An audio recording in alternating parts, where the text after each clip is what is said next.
वो logistic drone का category है, वो हम लोग डेवलप करते हैं। जैसे वहाँ पे आप देख रहे हैं उस फोटोग्राफ में टाटा स्टील के लिए हम लोग डिप्लॉय किया हुआ है।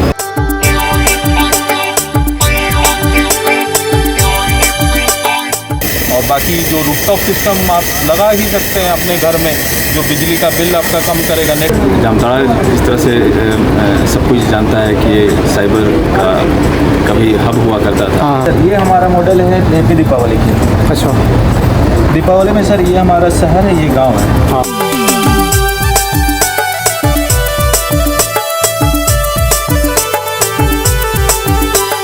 Hello guys, welcome back to YouTube channel Lakshya Gupta blogs. तो गाइस अभी बज रहे हैं शाम के 7 और गाइस आज से 9 अक्टूबर 2025 से लेकर 13 अक्टूबर 2025 तक मोराबादी ग्राउंड में लगा हुआ है दीपावली मेला।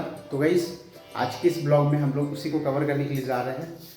और चलिए अभी चलते हैं, रूम से निकलते हैं और आपको दिखाते हैं इस साल क्या कुछ वहाँ पे देखने को हमें मिलता है। और चलिए पूरा मेला आपको घुमाते हैं। इस वीडियो में रहेगा एंड तक। चलिए इस वीडियो को शुरू करते हैं।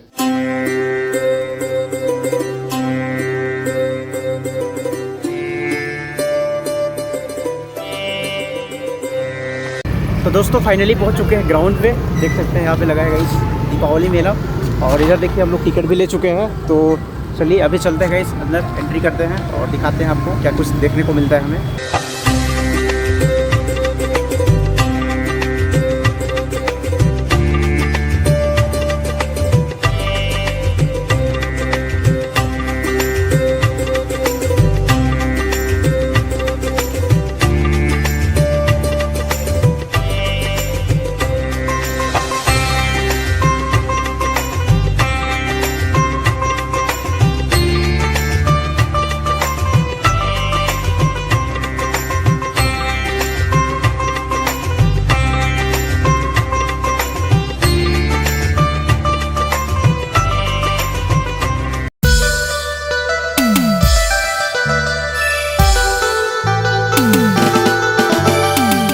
हम लोग बाल में लगाने के लिए स्क्रंची, जूड़ा में लगाने के लिए जूड़ा बंद बनाते हैं। और हेयर बैंड है हमारे पास, ये हेयर बैंड है जो कि बोकारो में महिलाओं के द्वारा बनाया जाता है। ये सब बाँस से बना हुआ है। इसे बात होना है। अच्छा, इसका यूज़ क्या क्या होता है सर? इसे चाय ट्रे है, चाय का फल ट्रे है, वन टेन रख नाम क्या है?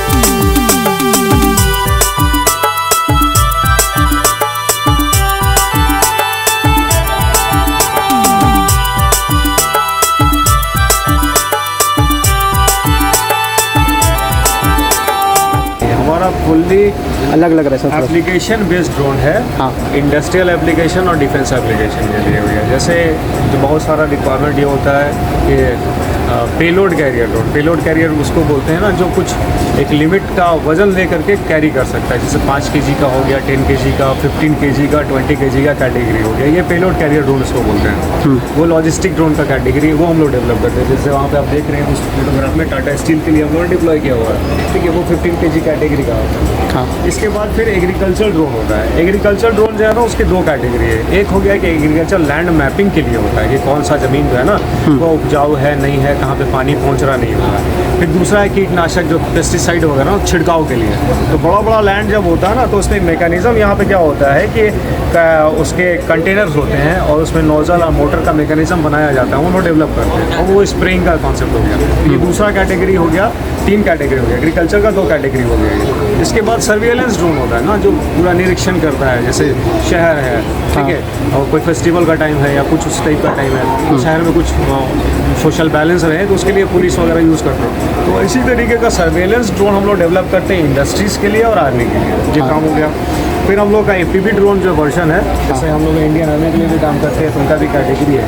तो ये एमपीवी वर्जन ड्रोन्स है, ये रंग ड्रोन जो कि हाई ऑल्टीट्यूड में लॉन्ग रेंज और हाई एंड्योरेंस, मतलब इसका टाइम ऑफ फ्लाइट ज़्यादा होता है, इसके लिए हम लोग यूज़ कर सकते हैं इन सारे ड्रोन्स को। ये डिफरेंट टाइप 5-6 टाइप का कैटेगरी है। अब इसमें से ये जो कैटेगरीज आप देख रहे हैं, ये सिंपली यहाँ पे शोकेस करने के लिए, सेल करने के लिए है। इस पे अगर आपका रिक्वायरमेंट है, आप हमें ऑर्डर देंगे देन हम लोग आपके लिए डेवलप करवाएंगे चीज़ों को। तो ये हमारा ड्रोन का कैटेगरी हो गया। दूसरा है हमारा कि हम लोग रोबोटिक्स ऑटोमेशन में काम करते हैं। हम लोग कुछ इस तरीके का स्टेम किट्स डेवलप करते हैं। ये जैसे आप स्टेम किट ये देख रहे हैं, ठीक है, यहाँ पे एक रोबोटिक आर्म देख रहे हैं, आर्टिफिशियल इंटेलिजेंस और ये इमेज सेंसिंग बेस्ड आर्म है। वहाँ पे उस साइड में आप यहाँ पे ये देखोगे, ये एक रोबोटिक आर्म है। इस तरीके का आप हाथ देखते होंगे इंडस्ट्री वगैरह में, जैसे कार मैन्युफैक्चरिंग इंडस्ट्री है, एक जगह से कार को उठाया रख दिया, फिर दूसरी जगह आर्म आया उसको पीटा, इस तरीके से कि असेंबली लाइन में यूज़ होता है। फिर ये डिफरेंट टाइप का है, ये ग्रिपर रोबोट हो गया, ठीक है, ये ऑटोनोमस सॉकर रोबोट, ये डिफरेंट टाइप्स ऑफ रोबोट्स हैं, कैटेगरी है। तो ये हम लोग डेवलप करते हैं स्टेम एजुकेशन के लिए, स्कूल के बच्चों से लेकर के कॉलेज के बच्चों को जो ट्रेनिंग प्रोवाइड किया जाता है ना। बेसिकली एजुकेशन सिस्टम हमारा कैसा है कि स्कूलों में थ्योरी पढ़ा दिया जाता है, बट थ्योरी पढ़ाने के बाद बच्चों को मालूम नहीं होता कि ये लॉ क्या है और रियल टाइम में क्या है। जैसे एग्जाम्पल सिद्धांत ओम का सिद्धांत है, ओम्स लॉ है, न्यूटन्स लॉ एंड ऑल, बहुत सारे लॉज हैं, ठीक है, इलेक्ट्रिसिटी वगैरह। तो हम लोग इस टाइप का किट डेवलप करते हैं और भी बहुत सारा किट है हमारे पास। तो उससे क्या होता है कि बच्चे जो एकेडमिक्स में पढ़ रहे हैं उनके पाठ्यक्रम में, उसको रियल टाइम में देख पाते हैं, सीख पाते हैं, ठीक है। ये दो चीज़ हो गया, 2-3 टाइप का हम किट्स वगैरह सप्लाई करते हैं। जैसे ये ड्रोन का किट हो गया, ये रोबोटिक्स डेवलपर किट हो गया, ये इस तरीके की चीज़ें हैं। और चौथा कैटेगरी है हमारा कि इंडस्ट्रीज़ और इंस्टीट्यूशन के साथ टाई अप है हमारा, जैसे IIT धनबाद है, ठीक है, VIT मिशन एंड ऑल है। तो उनका जो रोबोटिक्स का सॉल्यूशन होता है, प्रोक्योरमेंट का, प्रोडक्ट्स सप्लाई का, किट वगैरह का, वो सारा काम हम लोग करते हैं। और फिफ्थ कैटेगरी है हम लोग एजुकेशन में है, हम लोग ट्रेनिंग और इंटर्नशिप प्रोवाइड करते हैं इंजीनियरिंग के स्टूडेंट्स को, डिप्लोमा के, BCA के, MCA के स्टूडेंट्स को, और इवन स्कूल के स्टूडेंट्स को इन हाउस हमारे लैब में भी ट्रेनिंग होती है, रोबोटिक्स की वर्कशॉप वगैरह करवाते हैं। और जब डिमांड होता है कॉलेजेस और इंस्टीट्यूशन की वजह से, तो हम उस एंड पे जा करके इंस्टीट्यूशंस में और स्कूल्स वगैरह में भी हम लोग वर्कशॉप कंडक्ट करते हैं और ट्रेनिंग और अवेयरनेस का प्रोग्राम हम लोग एग्जीक्यूट करते हैं। अपने बारे में बताइए जी, अपने बारे में बताइए थोड़ा सा। हाँ, मेरा नाम मोहम्मद शाहनवाज अब्बास है, मैं इस कंपनी का R&D मैनेजर हूँ। ये कंपनी 2015 में शुरू हुई थी, इसके फाउंडर अबुल हसन है। हाँ, और इसके इस्टेब्लिशमेंट के 1 साल के बाद मैं सर के साथ जुड़ा और मैं इस कंपनी का को-फाउंडर भी हूँ। हमारा ये जो बताया आपको, ये टोटल ड्रोन है। I am basically robotics engineer from IIT university Chennai. ठीक है।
तो डैम के ऊपर फ्लोटिंग सोलर लगा सकते हैं। पानी के ऊपर स्ट्रक्चर रहेगा, उसमें आपका ये फ्लोटिंग सोलर रहेगा, जिससे कि आपको ज़मीन की ज़रूरत नहीं है, जो ज़मीन पर ये होगा।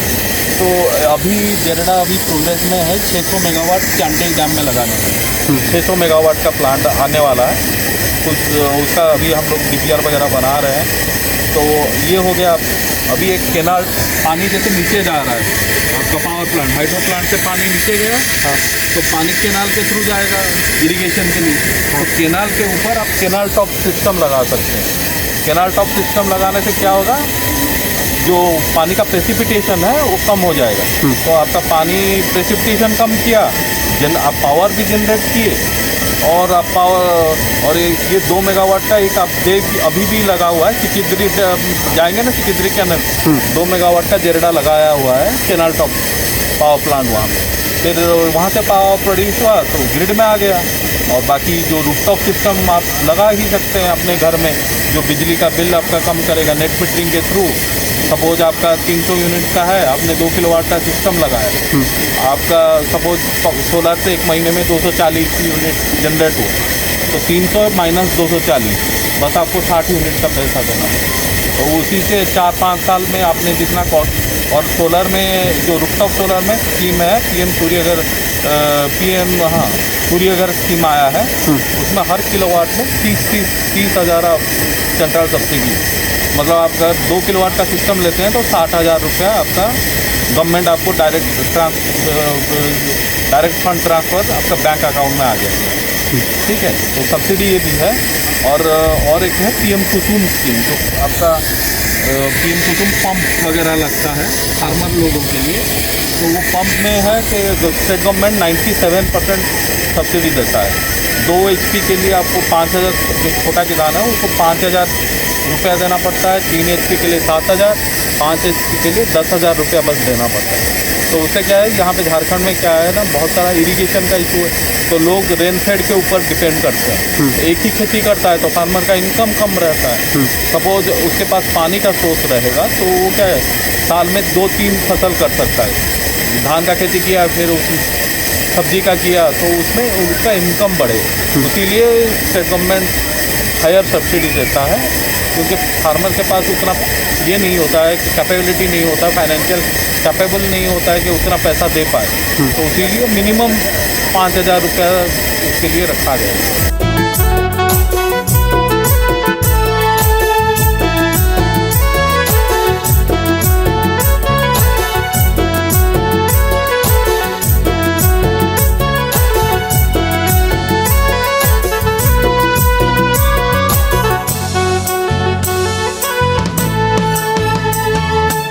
कोई भी छोटा इंसान हो या बड़ा इंसान हो, कोई भी हो, साइबर क्राइम से अभी कोई भी अछूता नहीं है। तो इसके लिए जिला प्रशासन जामताड़ा ने डीसी साहब श्री रवि कुमार आनंद के द्वारा एक इनिशिएटिव लिया गया कि जामताड़ा ज़िले के जो हाई स्कूल हैं उनके बच्चों को साइबर क्राइम और उससे बचने के उपायों के बारे में जागरूक किया जाए, उन्हें प्रशिक्षित किया जाए, ताकि उनके माध्यम से जो अन्य लोग हैं, जो उनके गांव के लोग हैं, जो उनके कंसर्न में लोग आते हैं, वो इससे अपडेट हो सके। साथ ही बच्चों में एक भावना उत्पन्न विकसित करने का हम लोग का प्रयास है कि साइबर सेफ प्रैक्टिस कैसे रहें हम लोग।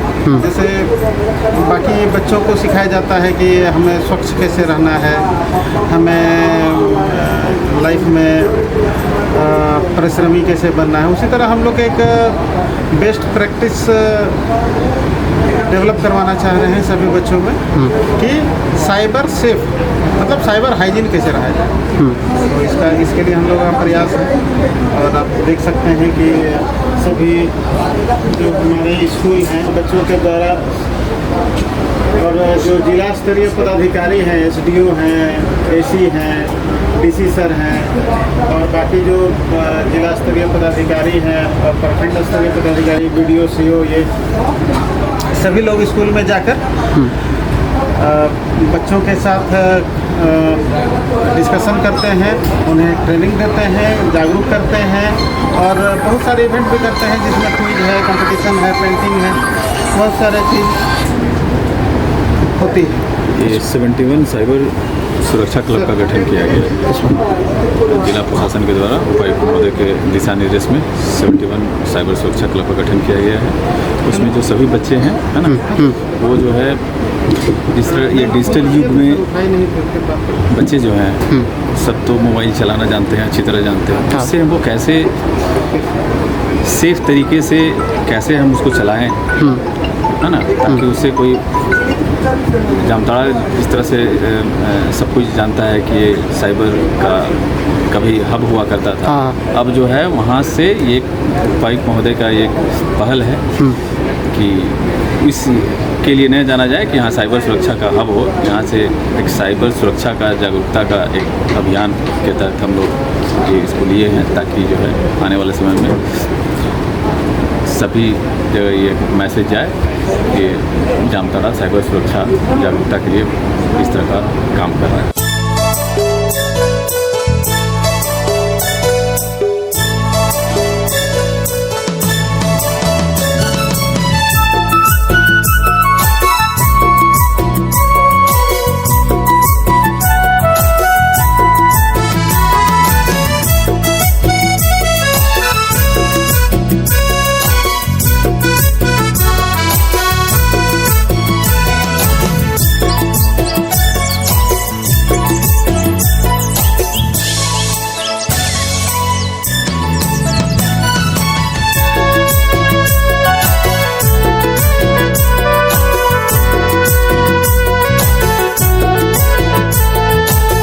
ये मॉडल जो है हमारा नॉइज़ पोल्यूशन को लेकर के बना हुआ है, और नॉइज़ पोल्यूशन को हम लोग 4 जोन में बांटे हुए हैं। Industrial zone, commercial zone, residential zone और साइलेंस जोन में। ये वर्क कैसे करता है? सर इसे हम लोगों को रोकना है। हाँ, ज़्यादा फ्रिक्वेंसी में देखिए, हम लोगों का कमर्शियल एरिया जहाँ भी दुर्गा पूजा जो भी पूजा होता है या फिर बॉक्सेस लगता है, जहाँ पे भी साउंड लगा हुआ है वो एक कमर्शियल एरिया में। तो हम लोगों को देखना है कि कमर्शियल एरिया में ज़्यादा फ्रिक्वेंसी डेसिबल तो नहीं जा रहा है। जो लेवल है हम लोग एक लेवल में उसको लेकर के आ जाए, लेवल पार ना होने दें। अगर लेवल पार हो रहा है तो हम लोग कंप्लेंट भी करें, क्योंकि एक लेवल जो बनाया गया है 65 पे कमर्शियल एरिया, गवर्नमेंट के हिसाब से बनाया गया है। ये 2002 में अप्रूव हुआ है। हाँ, गवर्नमेंट अप्रूव की हुई है। हाँ। तो इसके अनुसार देख करके ही हम लोग आगे भी कार्य करें। ये जो है हम लोगों का लेवल है, इतना है जितना लेवल हम लोगों को मिला गया, ये एक सोच समझ करके ही बना करके दिए कि इससे अगर ओवर जाता है तो लोगों को ज़्यादा डिस्टर्बेंस हो, वो नहीं काम नहीं करना है। ठीक है सर, ये हमारा मॉडल है हैप्पी दीपावली के। अच्छा। दीपावली में सर ये हमारा शहर है, ये गांव है। हाँ, शहर में सर और गांव में दोनों में ये डिफरेंस बिटवीन दिखाया गया है कि किस तरह से दीपावली मनाया जाए। शहर में देखिए सर, यहाँ पे साउंड बॉक्स लगा हुआ है। हाँ, इधर पटाखे हैं, ये सर ये इरिटेट होकर कान बंद कर लिए साउंड बॉक्स और पटाखे का आवाज़ से। और सर गांव में हमारा देखिए यहाँ दीपक दिया रंगोली से हमारा गांव में बनता है। पौराणिक धर्म कथा से गांव में बनाया जाता है। और यहाँ पे कि साउंड डीजे बॉक्स पटाखा ये सब बहुत ज़्यादा होता है, इससे भी बहुत ज़्यादा पोल्यूशन होता है, साउंड पोल्यूशन। तो ये सब हम लोग को दीपावली के अवसर पर हम लोग ये इसमें नियंत्रण करने का कोशिश कर रहे हैं।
फाइनली पहुंच चुके हैं रूम पे और अभी रात के 10 बज चुके हैं। काफ़ी नॉलेजफुल वो है मतलब मेला। वहाँ पे आप लोग ज़रूर जाइएगा, अगर रांची से हैं तो आप लोग ज़रूर जाइएगा, अपने फैमिली के साथ में अपने बच्चों को लेके जाइएगा। वहाँ पे उनको काफ़ी कुछ सीखने को मिलेगा और बच्चों के लिए काफ़ी अच्छा मतलब वहाँ पे गेम वगैरह भी है, तो वो काफ़ी इन्जॉय करेंगे। और टाइमिंग है गाइस सुबह 11 बजे से लेकर रात 9 बजे तक ये ओपन रहता है जो मेला है। और डेट जो है आज 9 तारीख से लेकर 13 अक्टूबर 2025 तक तो आप लोग जरूर जाइएगा गाइस। और आई होप आपको ये वीडियो पसंद आया तो वीडियो को लाइक करिएगा, और चैनल पे भाई अगर नए हैं तो चैनल को प्लीज़ सब्सक्राइब करिएगा। तो मिलते हैं दोस्तों अगले ब्लॉग में। Thanks for watching. जय हिंद, जय झारखंड, बाय।